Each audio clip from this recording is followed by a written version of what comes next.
ये तो आप सभी जानते हैं कि महाभारत युद्ध के अंत में अश्वत्थामा पांडव पुत्रों का वध कर देता है।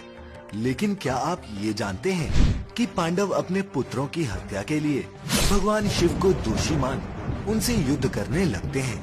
नहीं ना। तो आइए जानते हैं पांडव और भगवान शिव से जुड़ी इस कथा के बारे में। नमस्कार श्रोताओं, द डिवाइन टेल्स पर आप सभी का स्वागत है।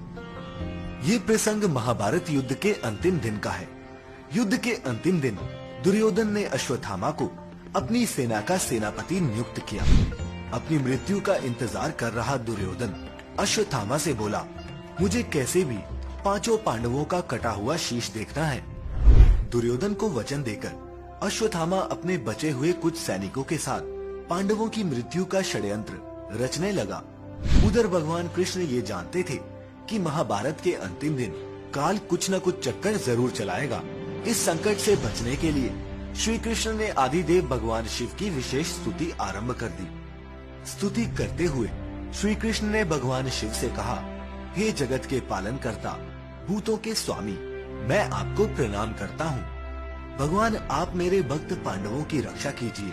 श्री कृष्ण की स्तुति सुनकर भगवान शिव नंदी पर सवार होकर हाथ में त्रिशूल लिए पांडवों के शिविर की ओर रक्षा के लिए आ गए। सभी पांडव उस समय शिविर के नजदीक ही स्थित नदी में स्नान कर रहे थे। मध्य रात्रि में अश्वत्थामा, कृतवर्मा और कृपाचार्य तीनों पांडव शिविर के पास आए। परंतु जब तीनों ने शिविर के बाहर भगवान शिव को पहरा देते देखा तो ठिठक गए। फिर उन्होंने भी भगवान शिव की स्तुति वंदना करना आरंभ कर दिया। भगवान शिव तो अपने हर भक्त पर अति शीघ्र प्रसन्न हो जाते हैं, अतः वह उन तीनों पर भी प्रसन्न हो गए। वरदान के रूप में उन्होंने अश्वत्थामा को एक तलवार दी तथा उन्हें पांडवों के शिविर में जाने की आज्ञा भी दी। फिर अश्वत्थामा ने अपने दोनों साथियों के साथ पांडवों के शिविर में घुसकर धृष्टद्युम्न के साथ पांडवों के पुत्रों का वध कर दिया। इसके बाद वे तीनों पांडवों के पुत्रों के कटे हुए शीश लेकर वापस लौट आए। उस समय शिविर में अकेले बचे पार्षद सूत ने इस जनसंहार की खबर पांडवों को दी। जब ये खबर पांडवों ने सुनी तब वह शोक में डूब गए और ये सोचने लगे कि स्वयं महादेव के रहते किसने शिविर में घुसकर हमारे पुत्रों की हत्या की। हो न हो शिव जी का ही ऐसा किया गया है। क्रोध में मर्यादा भूलकर वह भगवान शिव को ही ललकारने लगे। भयंकर युद्ध शुरू हो गया। पांडव जितने भी अस्त्र भगवान शिव पर चलाते वे सभी भगवान शिव के शरीर में समा जाते।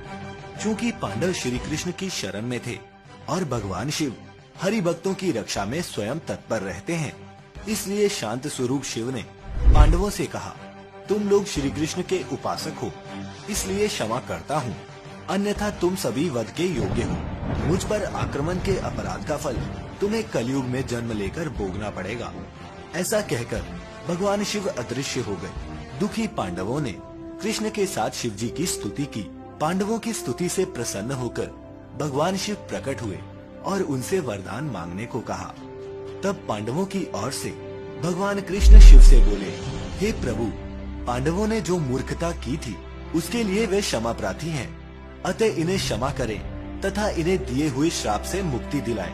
आदिदेव भगवान शिव बोले, हे कृष्ण, उस समय मैं अपनी माया के प्रभाव में था, इसलिए मैंने पांडवों को श्राप दे दिया तथा अब मैं अपना ये श्राप वापस तो नहीं ले सकता, पर मैं मुक्ति का मार्ग बताता हूँ। पांडव अपने अंश से कलयुग में जन्म लेंगे और अपने पापों को भोग कर श्राप से मुक्ति पाएंगे। युधिष्ठिर वत्सराज का पुत्र बनकर जन्म लेगा, उसका नाम बलखानी होगा तथा वह शिरीष नगर का राजा होगा। भीम वीरान के नाम से बनारस में राज करेगा। अर्जुन के अंश से ब्रह्मानंद जन्म लेगा, जो मेरा भक्त होगा। नकुल के अंश से जन्म होगा कान्यकुब्ज का, जो रत्नाभानु का पुत्र होगा। सहदेव भीम सिंह के पुत्र देव सिंह के रूप में जन्म लेगा। दिए हुए श्राप से मुक्ति पाने का रास्ता जानने के बाद पांडवों ने भगवान शिव को हाथ जोड़कर प्रणाम किया और फिर भगवान शिव अंतर्ध्यान हो गए।